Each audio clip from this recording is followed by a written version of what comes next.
Well, hello everyone. It's 4 o'clock. It's Wednesday, which means it's another Archives online office hour. My name is Matthew Reitzel, the manuscript and photo archivist with the South Dakota State Archives. Um, and I put down in the chat section there the archives reference email, the archref@state.sd.us. And also my state email, the matthew.reitzel at state.sd.us. This week, I'll be offering some preservation tips for photographs and paper items. Last week, Nicole talked about preserving digital records, and the week before that, Sarah talked about the South Dakota Digital Archives. So feel free to go back and take a look at those two talks.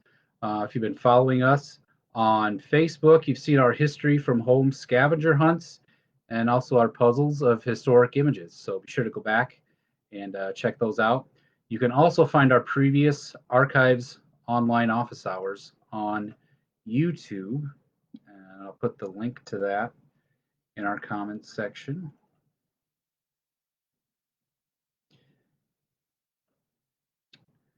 And if you do have any questions while we're here, there is the chat, Facebook chat section. You can put those in. I'll try and catch them. There's other staff members from the state archives as well who are looking in as well to try to field any of those questions if I happen to miss them. But again, if you have anything specific you'd like to ask any of us, you can do, again, the archref@state.sd.us or my email, which is matthew.reitzel@state.sd.us.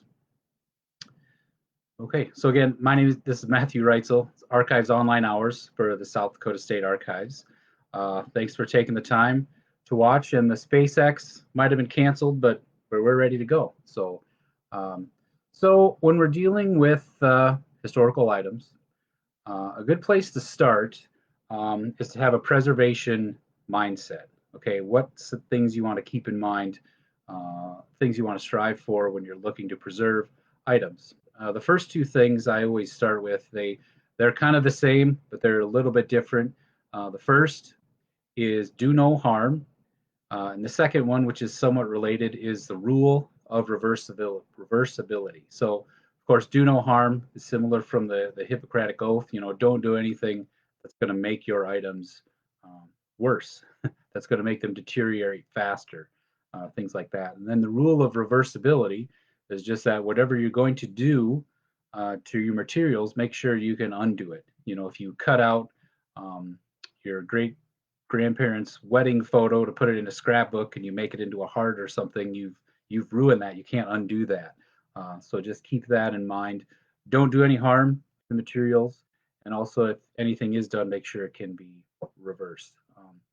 One other thing that we get a fair amount of questions on are if we do conservation work, and we do not. And there is a big difference between what archivists do and what a conservator will do. As archivists, we're kind of in the field to preserve things the way that we get them, whereas a conservator will be more along the lines of someone who will fix something if it's been damaged or broken or it has some damage in some way. I have some links here, which I found from a recent webinar that I took. Let me see if I can get this here. And it's just a link to the website of the American Institute of Conservation. That's a good place to start if you're looking for someone. It has an interesting search function. You can put in your zip code, and then you can look for a conservator from 100 miles away, 200 miles, 300 miles away. When I put in Pierre's zip code, nobody showed up. So there aren't any um, known conservators that I'm aware of or that we're aware of in the state of South Dakota. And when I say conservators, I mean people who have gone to graduate school and have a specific emphasis on photographs or paper or something like that to actually fix them. The other place, the one place we do send people to is the Gerald R. Ford Conservation Center, which is in Omaha, Nebraska. Whenever we get people who come and they're wanting conservation work done, that's the first place we tend to send them, just because it's a little bit closer. The other two places we'll send people to is the art museums in Minneapolis or Denver, and they might not have conservators on staff that deal with those kind of items, but at the very least, they would know who to get you in contact with. It's just not something there's a lot of in South Dakota. And one area that's kind of um, now that we're in the digital age, I guess one area that's really grown over the past few years is the kind of digital conservation of items. So if you have a photograph that's damaged, someone will scan it and then they'll use some software to kind of fix the photograph. And then they'll reprint it or give you a print where it's been fixed. So that's kind of, again, if you have Photoshop, if you have the most recent Photoshop, that's something that is actually quite handy. I think they've discovered that they got to do that with Photoshop because people want to fix their old photographs and stuff. So, um, so yeah. When let's see.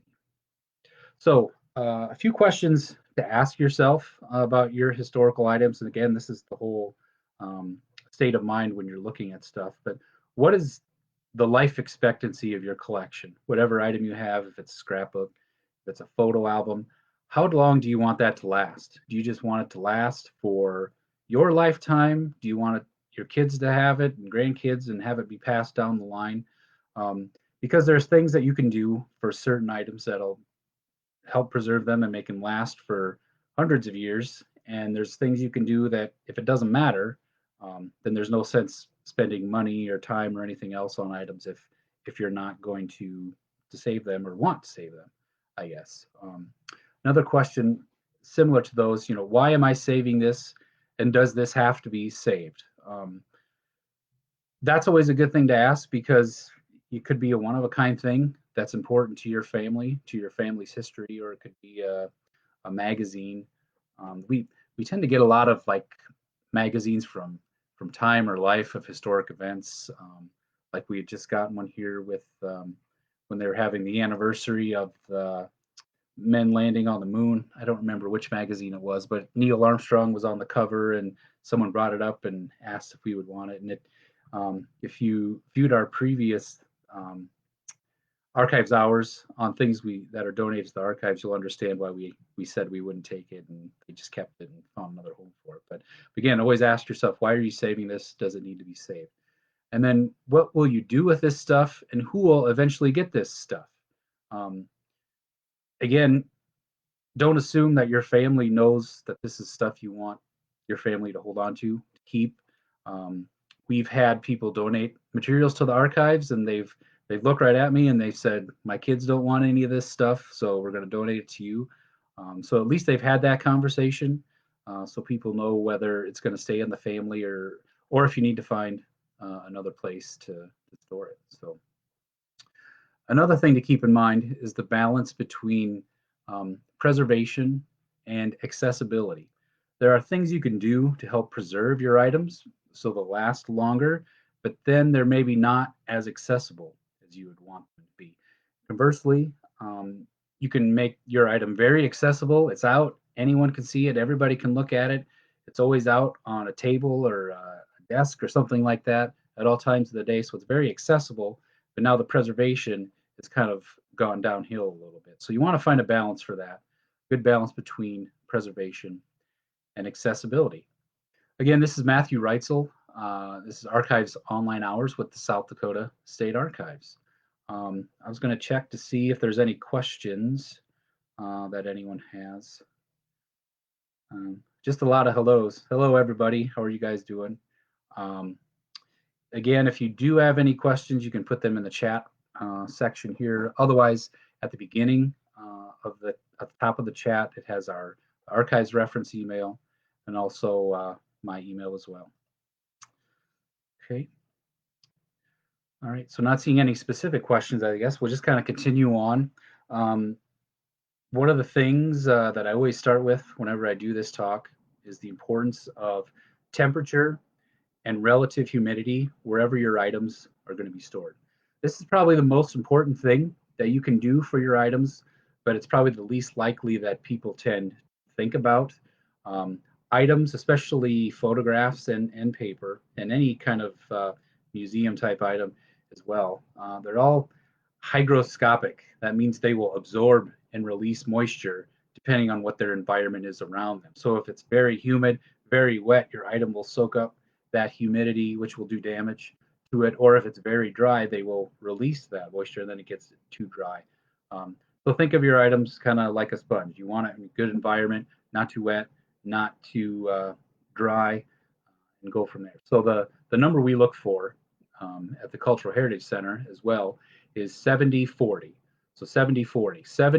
70 degrees, 40 is 40% relative humidity. So 70-40, it's a good guidepost, I guess, a good place you want to try and be. It's impossible to keep it that temperature and humidity all the time, but as long as you're in the general vicinity in that area. Um, what we also tell people is if it's comfortable for you, it's going to be comfortable for your items, whatever that might be temperature wise. Our friends at the Pennsylvania State Archives, for one of their Archives Month poster, they had a poster which featured Aunt Edna. And as you can tell by the name Aunt Edna, something Aunt Edna picture comes to your mind, I guess, but it had all these guidelines how to keep Aunt Edna safe, and don't put her in the attic or down in the basement. Don't let Aunt Edna get too hot. Don't let her get wet. Things like that. So it was just good guidelines to kind of remind you, I guess, how best to store some of your items. We have a question here from Caitlin. It says, I have 2 old photo albums with black paper. I don't know how to get the pictures off without damaging them. That's a good question. The best thing to do, Caitlin, is just leave them how they are. A lot of those older photographs actually do very well in those photo albums with the black paper. The black paper isn't the best for them, but in the archives world, we like to keep things in their original order. Somebody created that photo album in a specific reason, in a specific order. And the other issue you would have is if you were to take all those photos out, now you have, 200 photographs that could just go into the wind, I guess. And then you would be in trouble. So with the photo albums with the black paper, you can interleave them with acid-free paper. The problem is sometimes you can stick a whole ream of paper into a photo album, and then you have another problem on your hands. So the ones I know the ones we have in the archives that have that black paper, for the most part you can just leave them alone unless there's severe damage to the paper, the photo, if it's been like in a basement and it's wet or something like that. But the black paper and the photo albums are okay. The one thing I also suggest is you write down as much information as you can, which about it. If it was your great grandparents, what was their name? If it was a picture of their house, where was it located, and stuff like that. So, good question. Getting back to temperature and relative humidity, the main thing you want to stay away from is major temperature and humidity fluctuations, like seasonal changes. Your items will be able to deal with that. I went to a photo preservation class a few years ago now in Illinois, and the instructor there was telling everybody a story about how someone had called him and they wanted him to come in and look at some of he had a collection of glass plate negatives, and they scheduled a time to head out to his house in the morning, and it was like in January or something like that, and it was 10 degrees or something outside, and the guy had these glass plate negatives out in his barn, and they went from being in the barn at about 10 degrees into the house on the kitchen table, which was about 70 degrees within a matter of seconds. And they sat down and they were talking, and the guy said you could just hear the plates start to snap. They were starting to break because they went to where they were 10 degrees, pretty cold outside in a barn, to now they're inside in a house where it's 70 degrees. So that major temperature shift is what you really want to stay away from. There's another question here from Gene. Ask people for a copy of photograph and they make me a paper copy, not an actual photo copy. Can I take the paper copy and make a photo? Will the paper copy keep? Let's save money. That's a good, I don't know if I have a good answer for you on that one, Gene. The problem is so the whole technology of photography, it's actually gotten worse as time has gone on. So like Caitlin mentioned, the photo albums with black paper, those are probably from the teens or 20s, maybe the 30s, those photographs. They handle and hold up really well. But if you go to print something out, like any kind of store, I guess, or those kiosks where you can print images out, they're they're not going to last very long, no matter what you do with them. Um, your best bet might be to, once you have that scan, have more effort on preserving the scan itself. Be more cognizant of that. You know, how are you going to save it? Where's it going to be stored? Is it going to be stored in multiple locations? And is it currently in a format that'll last for years to come? Anything you print out today, and I know I have photos of my daughters hanging here and there, and it was printed off at some little kiosk thing, and you can tell it's just not that great. Or you can take it um, to maybe take it to a professional photographer, and maybe they have better printing capabilities, I guess, or can get it from a better spot. So continuing on here with preservation, we'll move on to light damage. Light is one of those things you won't even recognize as damaging your. It's usually photographs, because most photographs are in a frame and out for people to see, but it will happen as well with paper items. The main thing with light is two words: cumulative and irreversible, with an asterisk by it. So it'll do cumulative damage to where it'll always take off a little bit every time, and maybe each day it loses even less than 1/100th of 1% or something like that. But now you've had that over a year, over 2 years, and suddenly it's starting to fade, and you won't recognize it. The irreversible part, the physical damage to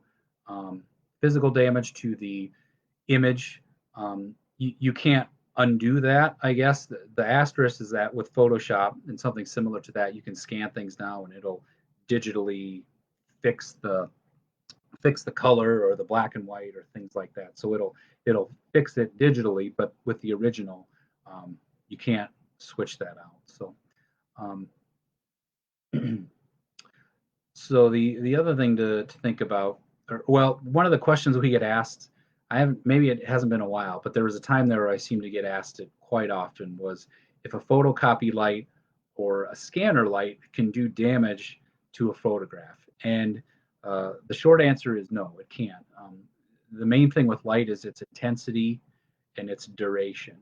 Um, with photocopying and scanner lights, they are somewhat intense, but it scans it quick and you're done.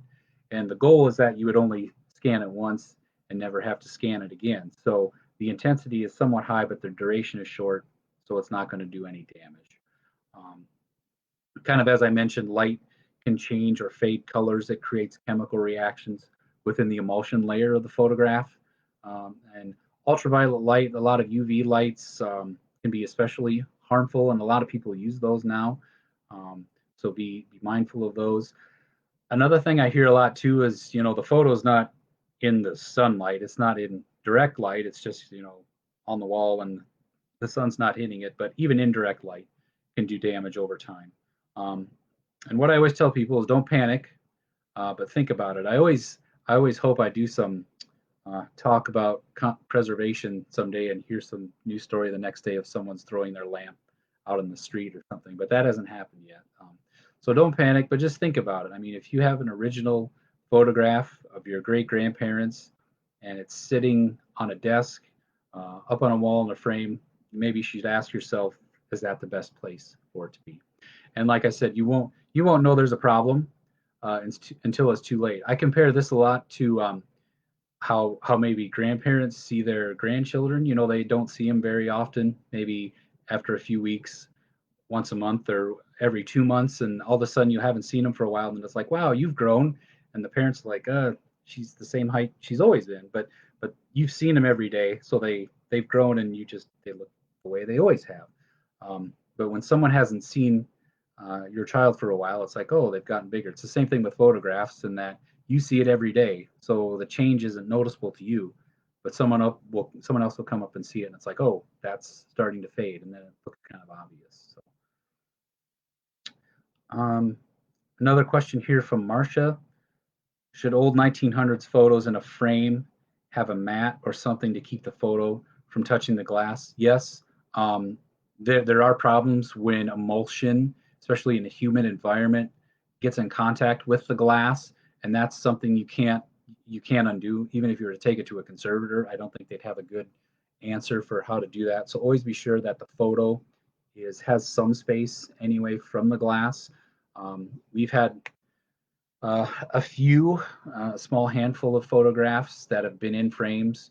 Um, the most recent one I did, I think, was a panoramic photograph, and fortunately, it was stuck on the glass, like where up in the sky there was nothing that was there to hide it, or that was damaged, but it was stuck, and I was able to get it off. But if you can keep the photo away from glass, that's a good thing. While we're talking about frames, when you go to have someone frame something of yours, always ask them if they have acid-free materials and UV reflective glass and things like that.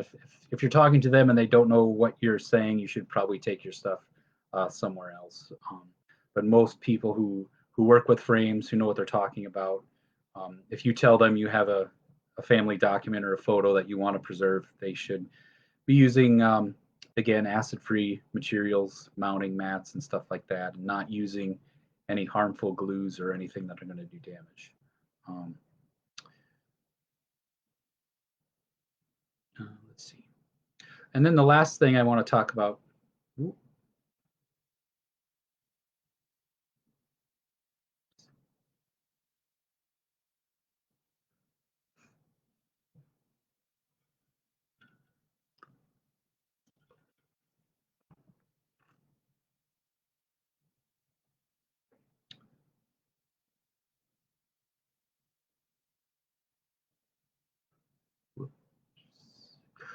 am I still on here? It says we're having trouble. Um,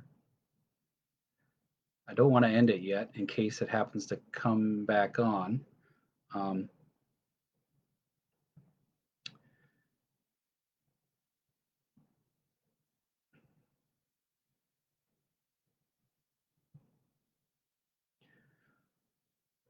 Let me wait a few more minutes here and see if it's still going.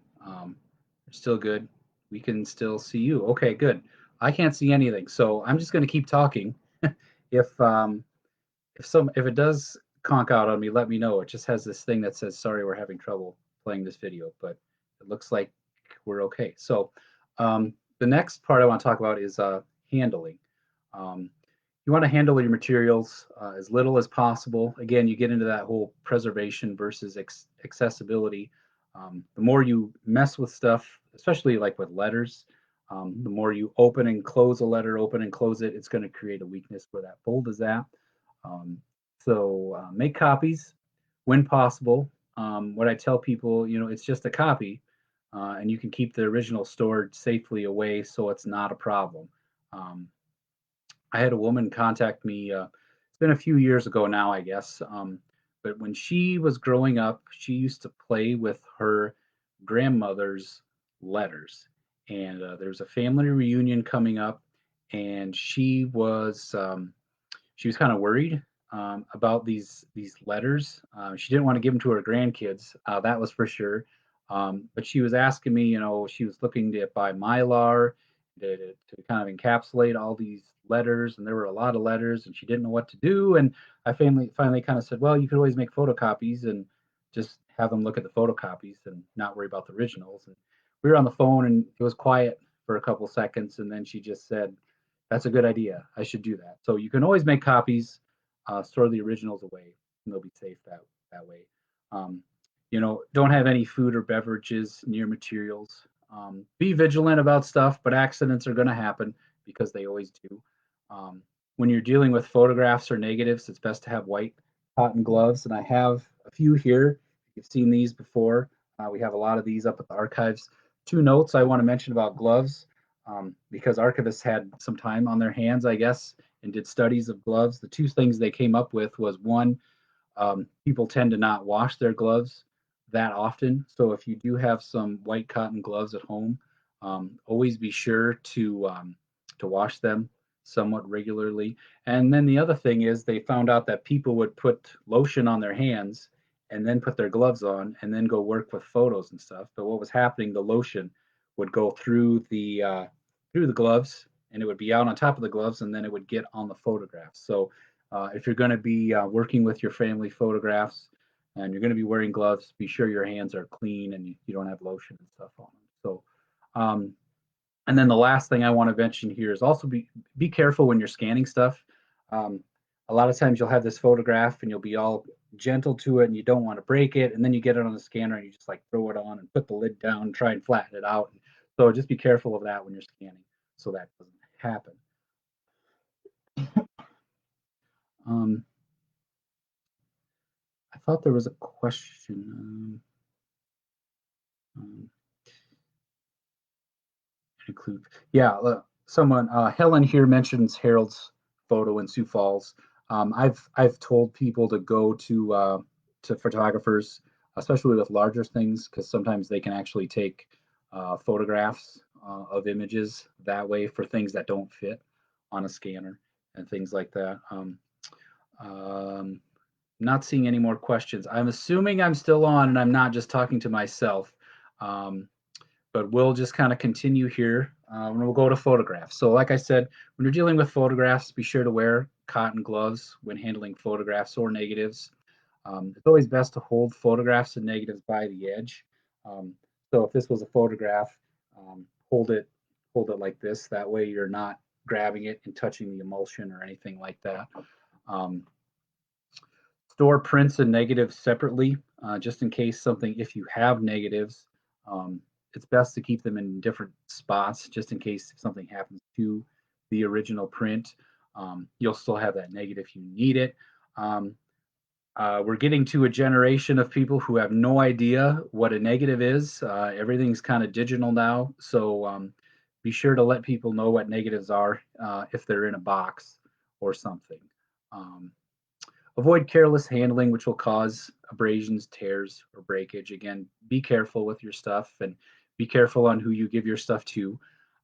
Always make reprints, photocopies, or scans and store the originals away. Again, the thinking is if you have the original safe somewhere, if you have a digital version of your photograph, you can email that or let other people see it, and then you don't have to worry about the original. I mentioned the light damage, cumulative and irreversible. Always keep that in mind.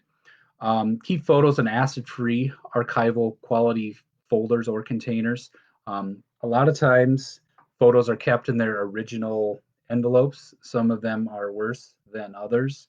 The one thing to remember if you do have any kind of envelope with historical items in them, be sure to check and make sure if there's any kind of writing on them that says, this was a 4th of July picnic that my grandparents went to in 1925. You don't want to throw that away without making sure that information is being kept somewhere.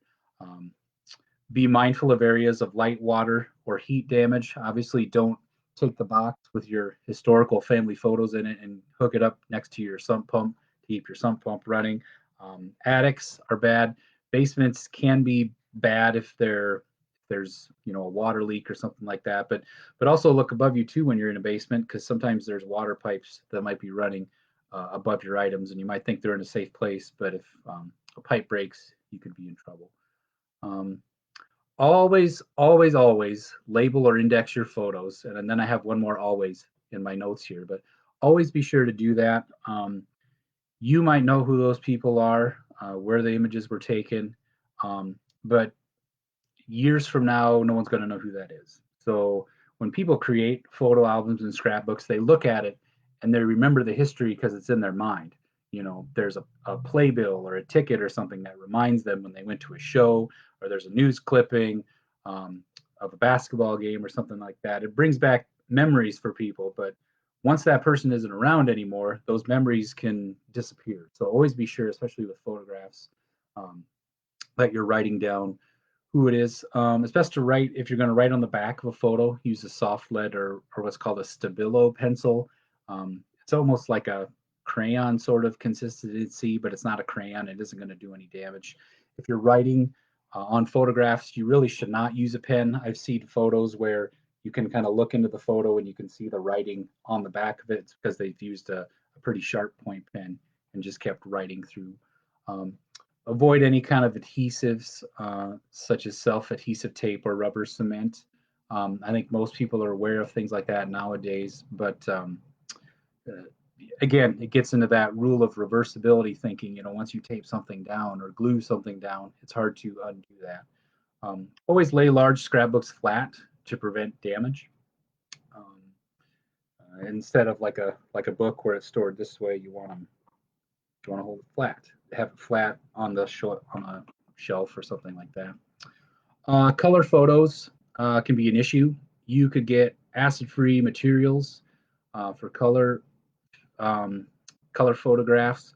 Put them in a acid-free folder in an acid-free box.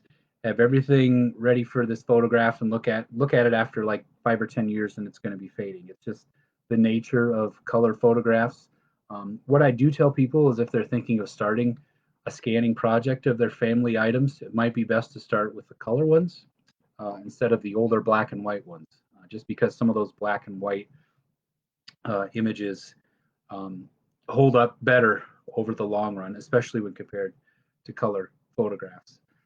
Marcia, you mentioned Stabilo pencils. It's if you do a Google search for various archival materials, it's something I think you'll be able to find. And we have white ones, and we usually because we're writing on the black scrapbook paper or something like that. And then panoramic photos. The main thing with panoramic photos, and those are the large ones that are kind of narrow, the big and narrow photographs, is finding a place to put those. A lot of times they get rolled up, which then creates another problem for you. I've seen them where they've been folded over and kind of a crease is put into them. Please do not do that. If you really need to do something, rolling it up, I don't recommend it, but it's better than folding it over. So just keep that in mind.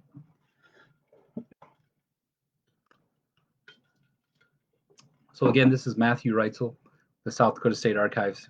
I'm still not seeing anything on my screen, but I think people are still able to hear and see me. So I'm just going to keep going here. And thanks for watching. Um, so with paper, I'm going to sound like a broken record here because a lot of the things you do to help preserve photographs is the same with paper. So create copies for personal or work use. Keep the original stored away. Handle as little as possible. Avoid careless handling, which will cause abrasions, tears, or breakage. With paper, you want to remove any staples, paper clips, any kind of metal binders, and also rubber bands. Anyone who has seen an old rubber band will never get that image out of your head, I guess. It just deteriorates and it looks terrible. And a lot of times with the staples and paper clips, they will start to rust. And they've already created a hole in your paper, so it's kind of damaged it that way. Unfold paper whenever possible. Folds will eventually result in tearing. Anyone who has an old map will realize that. The first place where you fold it and unfold it, and that's where it's going to break.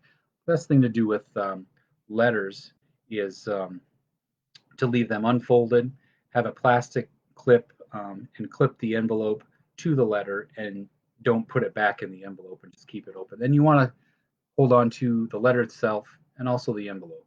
Um, Again, use pencils whenever possible. And with paper, I guess I tell people to be careful with pens. Again, with thinking is if you mark something with a pen, you can't erase it, where if you do something with a pencil, you can. Um, do not expose paper to light for extended periods of time, very similar to photographs.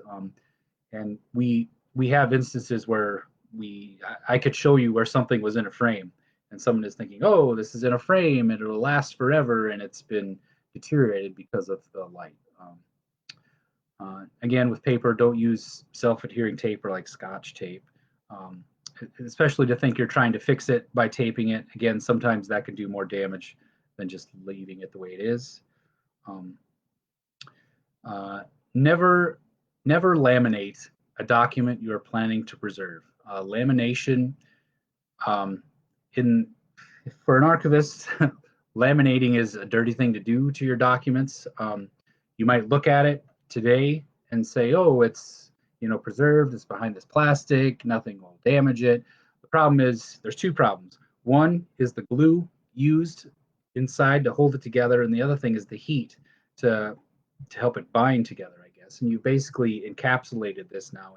And again, it gets in that rule of reversibility. The glue is going to do damage to the paper eventually. The heat will do damage as well. So if there's a document you want to keep, do not laminate it. And then keep any newsprint or acidic materials from direct contact with paper. Newspaper, it's highly acidic. It'll damage surrounding items. We have scrapbooks in the archives where there's been um, a newspaper article here and then the other side, and you can just see the copy of a rectangle on the opposite pages because it's been sitting together. Newspaper was meant to be read for one day and then thrown away, so you'd get the next day's newspaper. So it was very cheap, highly acidic newspaper, and it will do damage to other items. And newspapers, um, articles, things like that, obituaries specifically. Though we always suggest, and we try to do this in the archives whenever we can, to make photocopies of newspaper materials onto acid-free paper.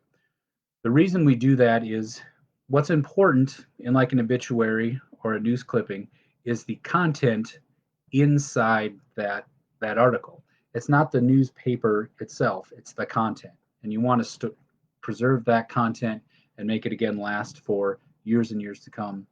We have a few examples of old newspaper in the archives, and it's not something you can do conservation work on. It's just a mess. um, so yeah, um, just checking for any other questions. Advice for copying old records from Ancestry. Like acid-free paper tends to be best if you're looking to store something for a long time. Um, I don't know how the resolution is for some things on Ancestry, so keep in mind it could be just the scan resolution that you're fighting with and not so much what you're copying something off on paper. And then the last few things I want to do here. I found some websites. There's from the National Archives. Let me put these up here.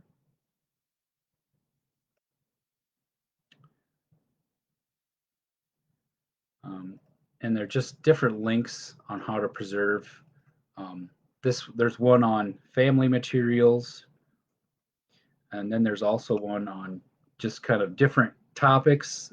We've been talking about photographs and paper, but it also covers like film and audio recordings, things like that.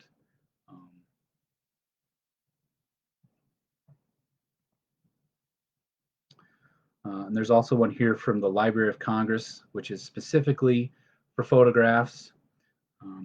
And then just another general reference one from the Society of American Archivists. And again, just another place you can go and look for specific answers to certain questions you might have on preserving various items. So, so yeah, that's about all I have. Um, if there's any other questions, I guess, like I said, I'm going to put my email in the ArcRef email is at the front of this chat session. I'm also going to put it towards the end in case there's any questions that come up that way. But if you have any questions, please feel free to drop them in our chat section there.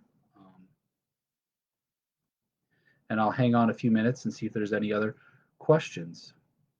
And I hope I'm still okay. My screen still says, sorry, we're having trouble, but it looks like everyone was able to see it. So, so yeah, if you have any questions, I can hang out here for a little bit. And then next week's Archives Online Hours, Sarah is going to talk about Archive Space, which is a new tool we've gotten a few years ago now that has a lot of our government and manuscript collections available for viewing. It doesn't have the actual items. You can't see those, but at least it's like an index to our collections, so you can see what different materials we have from the state archives. And it has most of our more recent materials as well.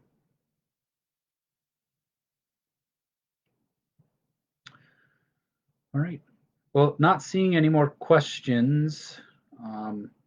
Just checking to see if there's any others above here. I think I was kind of answering them as we went along, though.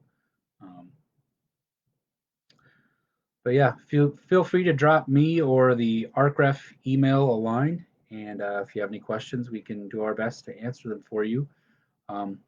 Thank you for joining us for the Archives Online Hours. Have a good rest of your day. Thank you.